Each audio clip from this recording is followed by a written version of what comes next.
ॐ नमः परमहंसास्वादितचरणकमलचिन्मकरन्दाय भक्तजनमानसनिवासाय श्रीरामचन्द्राय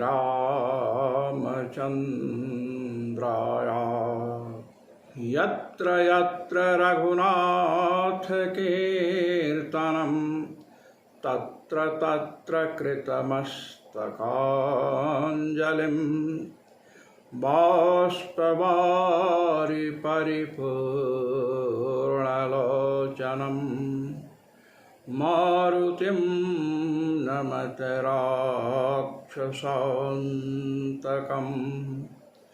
सीतानाथसमारम्भाम्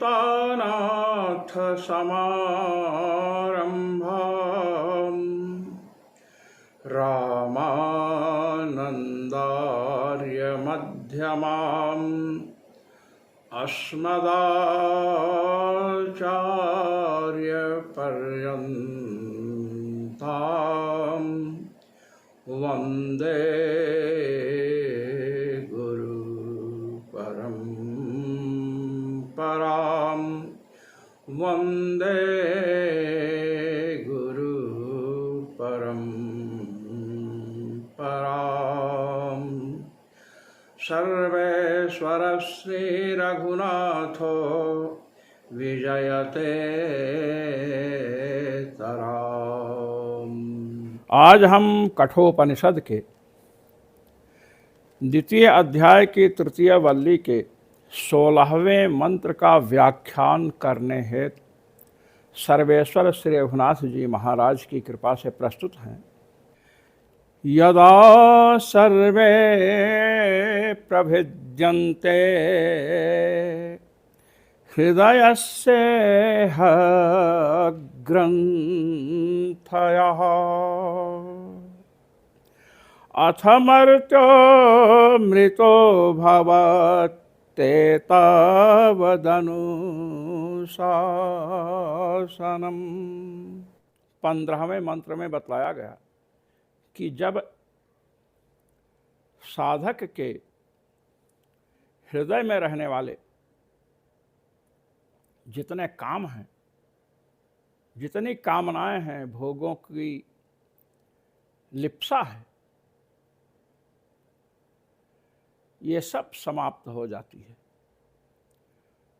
तब जन्म मरण के चक्र से प्राणी छूट जाता है और शरीर के रहते हुए भी परमात्मा का अनुभव करता है। यह बात 15वें मंत्र में बतलाई जा चुकी है। अब यहाँ पर एक शंका होती है। क्या शंका है? कि हृदय में जो भी कामनाएं हैं या काम, क्रोध, लोभ, मोह इत्यादि है, इसके छूटने से परमात्मा का अनुभव होता है और जीव अविनाशी हो जाता है, अर्थात जन्म मरण के चक्र से छूट जाता है। तो जागृत अवस्था में और स्वप्नावस्था में काम क्रोध आदि का वेग रहता ही है, किंतु जो सुषुप्त अवस्था है, प्रगाढ़ निद्रा की अवस्था, उसमें महाराज ना तो जागृत अवस्था की कोई वस्तु है, ना ही स्वप्नावस्था की कोई वस्तु है। कुछ पता नहीं चलता है। न वहाँ राग है, न द्वेष है, न काम है, न क्रोध है। इन सब का वहाँ अभाव जैसा है। तो जीव जन्म मरण के चक्र से क्यों नहीं छूटता है? सुषुप्त अवस्था तो प्रायः सबकी होती है। ऐसी आशंका होने पर भगवती कठोपनिषद इसका समाधान देने के लिए 16वें मंत्र को प्रस्तुत कर रही हैं। यदा सर्वे प्रभिद्यन्ते हृदयस्य ग्रंथयः। जिस काल में इसके किसके साधक के हृदय में जो भी ग्रंथियां हैं, काम क्रोध लोभ, ये तो हैं ही। बालक जब छोटा रहता है, बाल्यावस्था में काम जागृत नहीं होता है। काम के संस्कारों की उद्बोधिका युवावस्था है। क्रोध तो किसी भी अवस्था में व्यक्ति को जागृत हो सकता है, चाहे बाल्यावस्था हो, चाहे युवावस्था हो, चाहे वृद्धावस्था हो। काम क्रोध लोभ, ये तीन ऐसे दोष हैं जिनको छोड़ पाना बड़ा कठिन है। जैसे गांठ पड़ जाती है ना,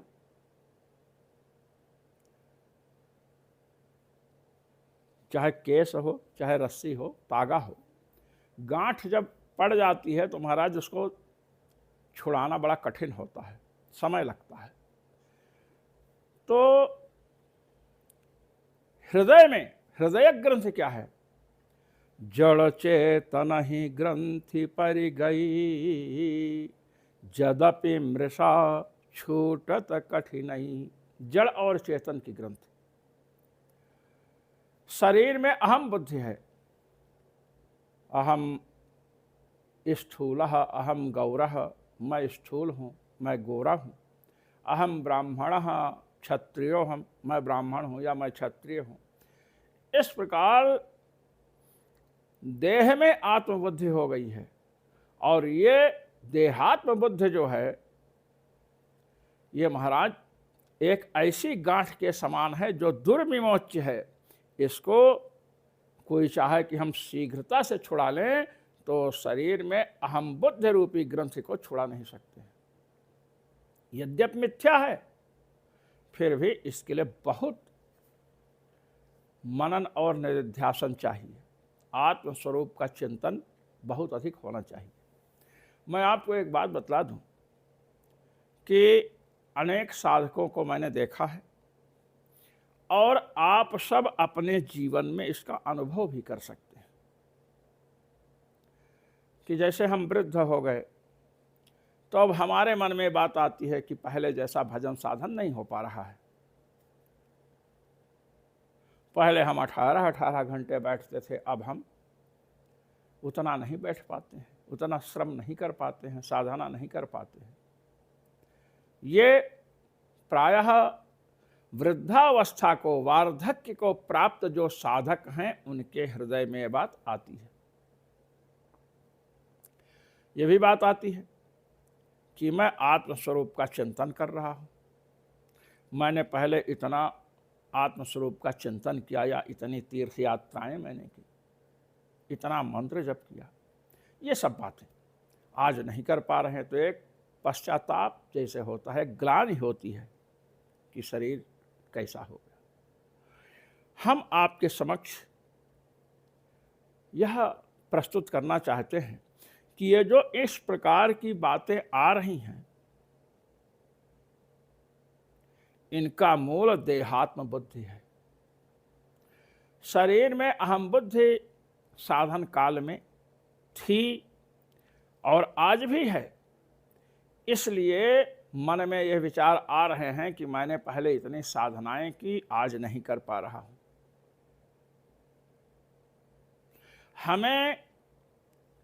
पहले हमने इतनी साधनाएं की, इस बुद्धि का भी परित्याग करना है, इस निश्चय का भी परित्याग करना है, और आज हमसे साधनाएं नहीं हो रही हैं, इसका भी परित्याग करना है। और ये परित्याग कब होगा?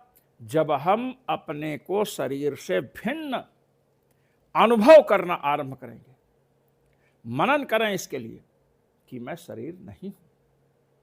जितनी साधनाएं हैं, कोई हजारों वर्ष तपस्या कर ले, किंतु हजारों वर्ष की तपश्चर्या के पश्चात भी देहाभिमान नहीं छूटता है।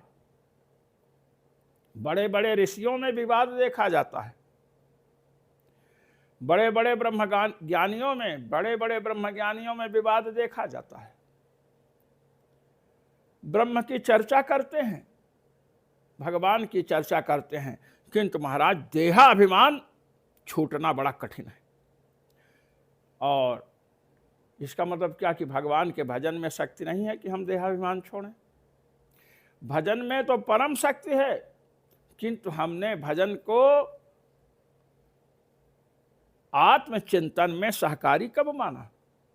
भजन कर रहे हैं, अनेक प्रकार की सुख सुविधाओं की कामना है, मान प्रतिष्ठा की कामना है, जगत गुरु बन जाए, बहुत बड़े कथावाचक बन जाए, संसार में लोग हमको जाने, हम सिद्ध महापुरुष बन जाएं, इत्यादि जो अनेक प्रकार की कामनाएं हैं, ये कामनाएं भजन की शक्ति को, हमारे संकल्पों को पूर्ण करने में लगाती हैं। इसलिए अयोध्या में श्री शास्त्री जी महाराज रामघाट पर रहते थे। हम लोग उनके चरणों में अर्थपंचक, तत्वत्रय, रहस्यत्रय का अध्ययन किए। महाराज जी कहते थे कि जब भजन करें तो महाराज आत्मस्वरूप का चिंतन करना चाहिए, मन को आत्मस्वरूप के चिंतन में, और जीभ नाम जप में, मंत्र जप में लगी है। पहले हम लोगों ने आरंभ किया तो बड़ी परेशानी हुई। महाराज श्री से कहा कि जब मंत्रार्थ का चिंतन करते हैं तो जप छूट जाता है, और जप में ध्यान दें तो मंत्रार्थ का चिंतन नहीं होता है, आत्मस्वरूप का चिंतन नहीं होता है। तो महाराज श्री हंसते हुए कहे कि नहीं, पहले अभ्यास करो, कुछ दिन के बाद दोनों होगा, जप भी होगा और चिंतन भी होगा। ऐसे परम पूज्य महापुरुष श्री शास्त्री महाराज के चरणों में हम कोटि कोटि नमन करते हैं। उनकी वाणी पर विश्वास करके हम लोगों ने दोनों कार्य किया। कुछ दिन के बाद मंत्रार्थ, चिंतन और जप दोनों चलने लगे। तो महाराज आत्मस्वरूप का चिंतन कि मैं शरीर नहीं हूँ, ये बात हमें बुद्धि में बैठानी है। यही न्याय, वेदांत, व्याकरण जितने भी दर्शन है, सबके पढ़ने का फल है। सा विद्या या विमुक्तये। कोई बहुत बड़ा कथावाचक हो जाए, भागवत की कथा कर रहा है, वाल्मीकि रामायण की, मानस की कथा कर रहा है, वेदों का अध्ययन अध्यापन कर रहा है, यदि देहात्म बुद्धि बनी हुई है तो मुक्त नहीं हो सकता है, नहीं हो सकता है, नहीं हो सकता है। शरीर से अपने को भिन्न समझना होगा, और शरीर से हम भिन्न हैं, वैष्णव महापुरुष हैं, महात्मा हैं, तो ये समझें कि हम भगवान के नित्य सेवक हैं, भगवान का कैंकर्य ही मुख्य उद्देश्य है। किंतु शरीर से भिन्न जब अपने को समझेंगे तब न भगवत प्राप्ति होगी। शरीर को ही आत्मा समझ रखे हैं चारवाक जैसे, तो ये शरीर भगवान को प्राप्त करेगा नहीं। इसलिए यहां पर बतला रहे हैं, यदा सर्वे प्रभिद्यन्ते हृदयस्येह ग्रंथयः। जिस काल में हृदय में विद्यमान काम, क्रोध, लोभ, शरीर में अहम बुद्धि, मैं दुखी हूँ, मैं सुखी हूँ, इस प्रकार की ग्रंथियाँ हैं, हृदय में ये बात आती है, तब तक कल्याण नहीं होना है। जब ये प्रभिद्यन्ते, शरीर में अहम बुद्धि नष्ट हो गई, शरीर में अहम बुद्धि नष्ट हुई, जहाँ यह भासने लगा कि मैं शरीर से भिन्न हूँ, उसी समय से कर्तृत्वाभिमान विलुप्त हो जाएगा, भोक्तृत्वाभिमान भी चला जाएगा। तो भगवान का भजन करें और उनसे प्रार्थना करें कि आत्मस्वरूप में निष्ठा दीजिए, तो क्यों नहीं कल्याण होगा। इसलिए ग्रंथ के समान, गांठ के समान दुर्विमोच्य, जल्दी ना खुलने वाली ग्रंथ क्या है? शरीर में अहम बुद्धि रूपी ग्रंथि, काम, क्रोध, लोभ रूपी ग्रंथि। सबसे अधिक कठिन तो यह है, कोई निष्काम हो सकता है, काम को वश में कर सकता है, किंतु काम को वश में करने के बाद देहाभिमान छूट जाएगा, ये बात नहीं है। तो कह रहे हैं कि हृदय में जो ग्रंथि है, देहात्म बुद्धि, देह में आत्मबुद्धि, ऐसे काम क्रोध लोभ ये जब प्रभिद्यन्ते समूल नष्ट हो जाए, ये नहीं कुछ समय के लिए काम नहीं जागृत हुआ और क्रोध भी नहीं है, जैसे सुषुप्ति अवस्था है उसमें न काम है, न क्रोध है, न लोभ है। सुषुप्ति अवस्था में तो कुछ नहीं रहता है। ऐसे थोड़ी देर के लिए कुछ न रहे और मुक्त हो जाएंगे, ऐसी बात नहीं। इनका प्रभिद्यन्ते, प्रा उपसर्ग है, भिदिर्विदारणे धातु है। प्रभिद्यन्ते अर्थात आत्यंतिक विनाश इनका होना चाहिए, समूल क्षय, समूल विनाश, दोबारा देहात्म बुद्धि ना हो, काम आदि का संचार हृदय में ना हो।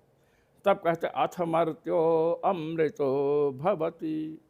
इसके बाद जो जीव मर्त था, जन्म मरण के चक्र में पड़ा हुआ था, वह अमृतो भवति, वह अविनाशी हो जाता है, अर्थात सहज स्वरूप में स्थित हो जाता है और जन्म मृत्यु के चक्र से छूट जाता है। कहते हैं एतावदनुशासनम, कि इतना ही अनुशासन है। अनुशासनम उपदेशः, वेदों का इतना ही उपदेश है कि शरीर से अहम बुद्धि हटा करके सहज स्वरूप को प्राप्त कर लिया जाए, इतना ही अनुशासन है। जो मनीषी महानुभाव कठोपनिषद के पाठ में सम्मिलित होते हैं, उन सभी मनीषी महानुभावों को सर्वेश्वर श्री रघुनाथ जी की ओर से अनंत अनंत आशीष और मेरी ओर से सादर सप्रेम जय श्री राम।